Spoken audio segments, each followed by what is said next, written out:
দিদি দিদি, খুব আম খেতে ইচ্ছে হচ্ছে। চলো না, ভোলা ময়রার গাছ থেকে কয়েকটা আম পেড়ে আনি।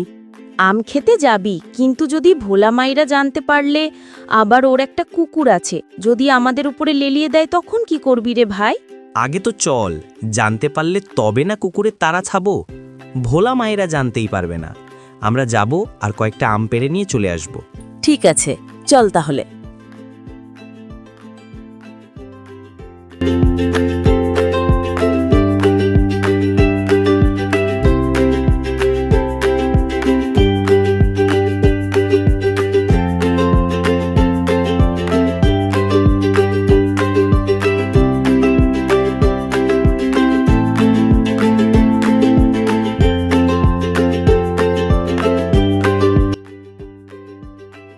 দেখ ভাই, গাছে কত আম হয়েছে, খুব মজা করে আজকে আম খাবো।